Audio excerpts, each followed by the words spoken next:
Letter 35. Jerusalem, 3rd morning after the crucifixion.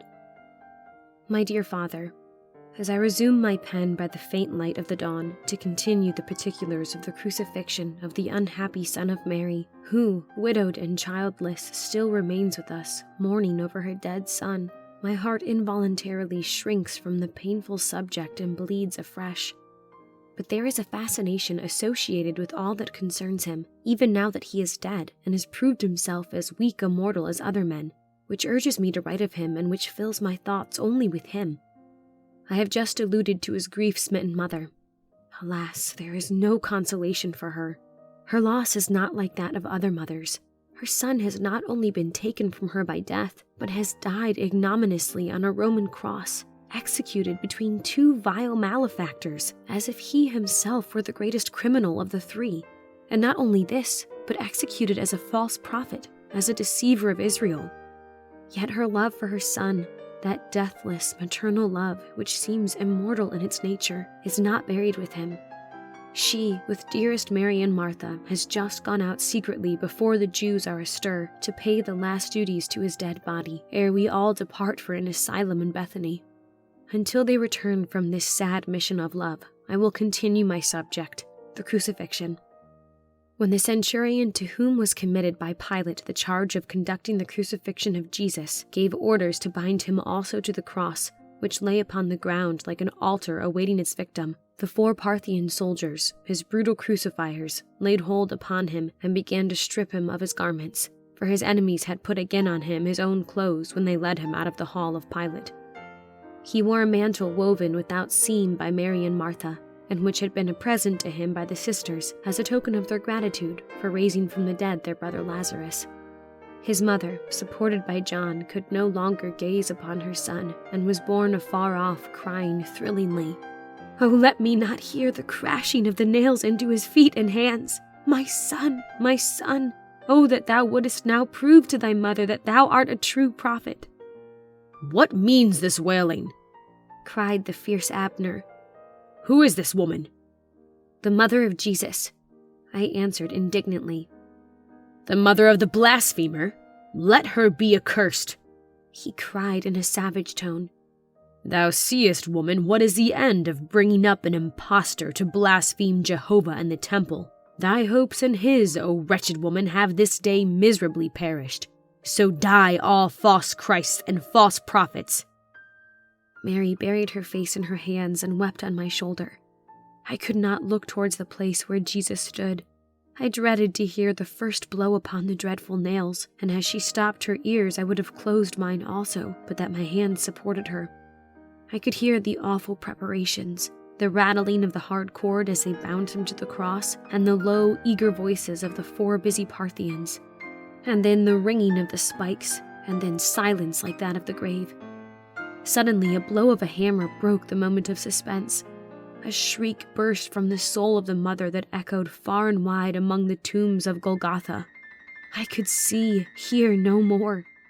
John, having left the stricken mother with me, he and Lazarus had gone back to where they were unrobing the prophet in order to bind him to the wood. They caught the eyes of their master, said Lazarus, who gazed upon them calmly and affectionately. They said they had never beheld him appear so majestic and great. He looked, as a centurion afterwards said, like a god surrendering himself to death for the safety of his universe. "Nothing but the ferocious madness of the chief priests and Jews," added John, "could have prevented them from being awed by the majesty of his presence.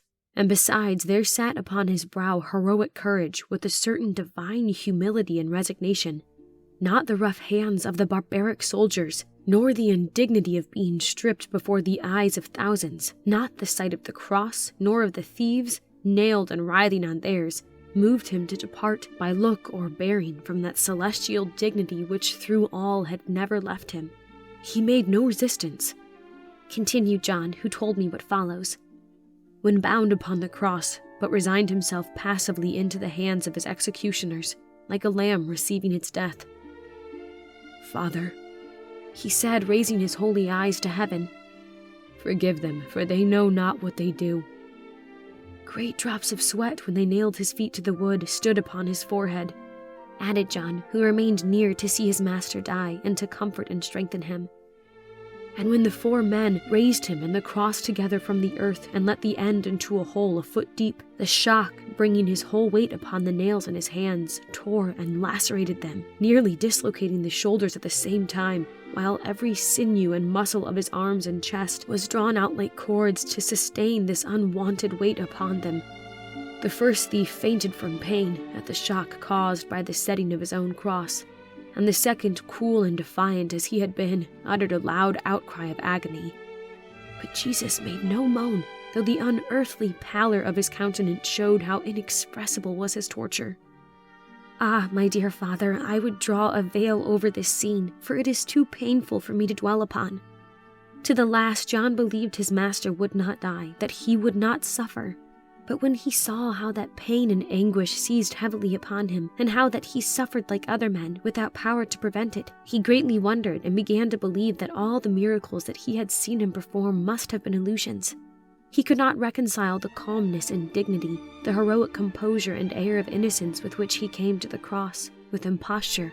Yet his death would assuredly seal as imposture all his previous career. With his mother we all drew as near the cross as we were permitted to come. Jesus then turned his head towards his mother, and looking down with the profoundest tenderness and love upon her, committed her to the filial care of the weeping John, who stood supporting her. There we waited, in expectation of seeing him do some mighty miracle from the cross and descend unharmed, showing to the world thereby his title to be the Messiah of God. The centurion, having placed a guard about the crosses to keep the friends of the crucified from attempting their rescue, stood watching them. The soldiers who had nailed Jesus to the tree now began to divide, with noisy oaths, his garments among themselves, as well as those of the 2 thieves, these being by the Roman law the fee of the executioner. This division being made after some time, but not without high talking and drawing of their long Syrian knives upon each other, they were at a loss what to do with the large mantle without seam, which the sisters of Lazarus had woven for the friend of their once dead brother. A group of the Roman guard being seated near, astride upon the 4 arms of a fallen cross, playing at dice, suggested that the Parthians should decide by lot whose it should be. This the latter consented to, and taking the dice box in their bloody hands, each of them threw the dice. The highest number fell to the most ferocious of the 4 fellows, who proposed to sell the cloak, which John joyfully purchased of him at a great price, by means of the jewels of several of the women, who gladly took rings from their ears and bracelets from their arms, I giving, dear Father, the emerald which you bought for me at Cairo. But I could not see the robe which Jesus had worn thus desecrated. After Jesus had hung about an hour upon the cross, Emilius came from Pilate and bore the inscription, which it is usual to place above the heads of malefactors, showing their name and the crime for which they are crucified. Above the head of Jesus, by means of a small ladder, was placed this inscription in Greek, Latin, and Hebrew: "This is Jesus, the King of the Jews." When the wicked Abner read this, he turned angrily to the centurion and to Emilius, who stood sadly near the cross. "Write not, O Roman, that he is king of the Jews, but that he said he was king of the Jews." "I have placed above him what Pilate has ordered to be written," answered the centurion. Abner upon this mounted a mule and hastened into the city to the procurator and laid his complaint before him. "What I have written, sir priest." We have heard that the procurator coldly answered. "But you then have crucified this man for being our king, which we deny," retorted Abner. "I will take his word before that of all the Jews in Caesar's empire," answered Pilate angrily. "He said he was a king, and if ever a king stood before a human tribunal, I have had a true and very king before me today, and I have signed the warrant for his execution. But his blood be on your heads. Leave my presence, Jew." Abner left his presence abashed and returned to the place of crucifixion. The Jews in the meanwhile mocked Jesus and wagged their heads at him and reminded him of his former miracles and prophecies. "Thou that raisest Lazarus, save thyself from death," said a Pharisee. "If thou art the Son of God, prove it by coming down from the cross," cried the leader of the Sadducees, Eli. "Thou who saidest, if a man kept thy sayings, he should never see death. Let us see if thou canst avoid death thyself," said Ido, the chief of the Essenes. "He saved others, himself he cannot save," mocked Ezechias, one of the chief priests. Emilius, finding it impossible to save the prophet from crucifixion, had come out to guard him from the usual insults of the rabble while he was dying. He had now lost faith in Jesus as a Jewish prophet, but he loved him still as a man and pitied him for his sufferings. He talked with him and earnestly prayed him as he hung, if he were indeed a god, to show his power. Jesus at first made no reply, but he shortly said in a faint voice, "I thirst." The generous knight ran and filled a sponge with a preparation of sour wine and hyssop, usually given to malefactors after they have suffered a while in order to stupefy them and render them insensible to their sufferings. While Emilius was affixing a sponge dipped in this vessel of vinegar upon a reed, split at the end to hold it firmly, Ishmarai the robber, who all the while as he hung had uttered execrations upon his crucifiers and upon Pilate, called howling fiercely to Jesus, "If thou be the Son of God, save thyself and us. If thou didst raise a man once from the dead, thou canst surely keep us from dying. Thou art a vile wretch if thou hast power as a prophet and will not use it for me, when thou seest how heavy I am of body, and how great my weight tortures me with infernal racking and rending of every joint." But Omri, rebuking his fellow, said, "Dost thou not fear God, seeing thou art in the same condemnation?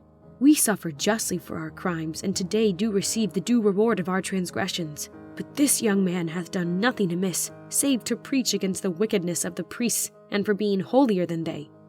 Lord, I believe that thou art the Son of God. None but the Christ could do the works that thou hast done, or suffer patiently as thou art doing. Lord, remember me when thou comest into thy kingdom." Jesus turned his bleeding head towards him, and with a smile of ineffable glory radiating his pale face, said, "Verily I say unto thee, this day shalt thou be with me in paradise."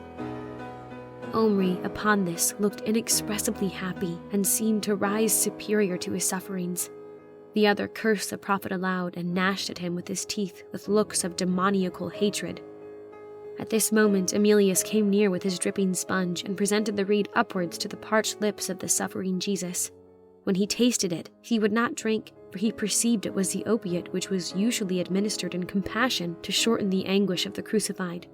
The robber Ishmarai now eagerly cried for the oblivious sponge, and the prefect giving the reed to a soldier, the latter placed it to the mouth of the robber, whose swollen tongue protruded. He drank of it with a sort of mad thirst. The other man also gladly assuaged his burning fever with it, and soon afterwards both of them sunk into insensibility.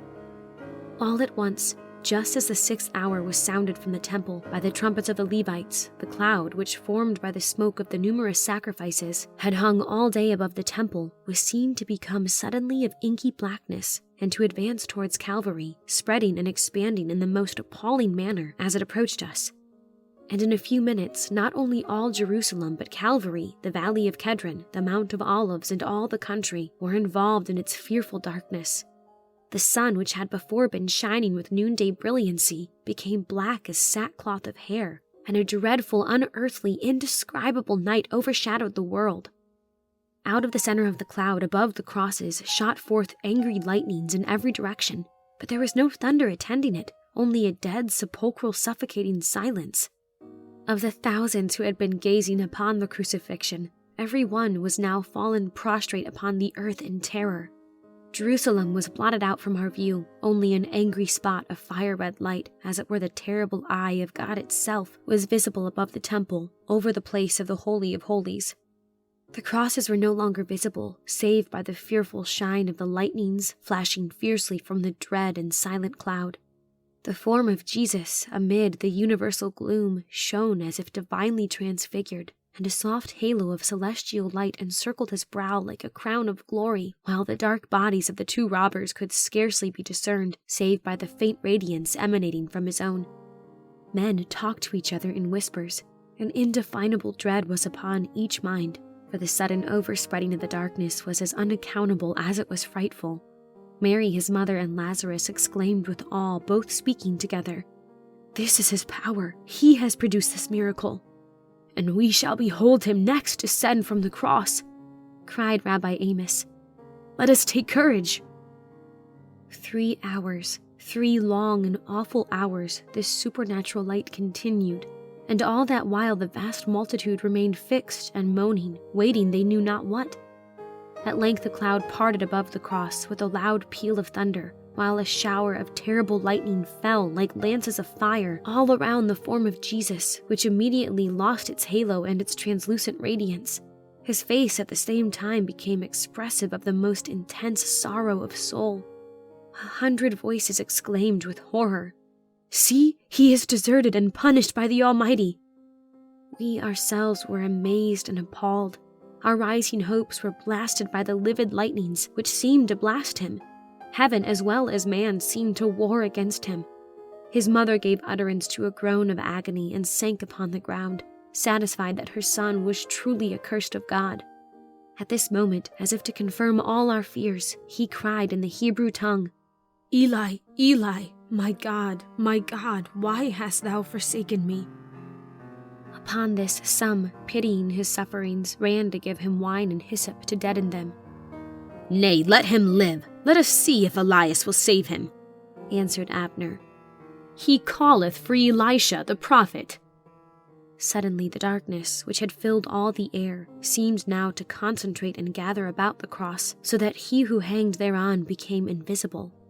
From the midst of it his thrilling voice was once more heard, as clear and strong as it rang over the waters of Galilee when he preached from a boat to the thousands thronging the shore. "It is finished. Father, into thy hands I commend my spirit." As he uttered these words, a supernatural glory shone around him, and with a deep sigh, he bowed his head upon his breast and gave up the ghost. The general exclamation of surprise that followed these clear trumpet tones was suddenly checked by a terrible trembling of the earth beneath our feet, so that vast numbers of people were cast down. The rocks of Calvary were rent and thrown upwards, while the whole city shook with the convulsive throes of an earthquake. The temple seemed on fire, and above its pinnacle appeared a flaming sword which seemed to us to cleave the walls to their foundations.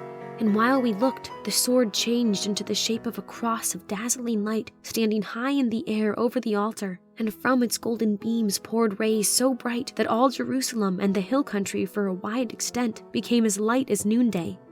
The ground still continued to rock, and the sepulchres of the kings with the tombs of ancient prophets were riven by vast chasms, and the green earth was strewn with the bones and bodies of the dead. The dark cloud which had begun to form first with the smoke of the sacrifices of the temple was now dissipated by the light of the fiery cross, and the sun reappeared. Before it, the glorious vision over the temple gradually returned, and men, smiting their breasts, began to move towards the city, filled with awe and dread at what they had witnessed. The centurion who stood watching these fearful things said aloud to Emilius, "This man spake the truth. He was a god." "Truly," responded Emilius, "this was none other than the Son of God, the very Christ of the Jewish prophets. All things in the air and on the earth sympathize with his death, as if the God of nature had expired." Sad and weeping, we left the dismal scene, hanging our heads in despondency, having, even while wondering at these mighty events connected with his crucifixion, abandoned forever all hope that this was he who should have redeemed our nation and restored the royal splendor of Judah and the throne of the house of David. I am, my dear father, your loving daughter, Adina.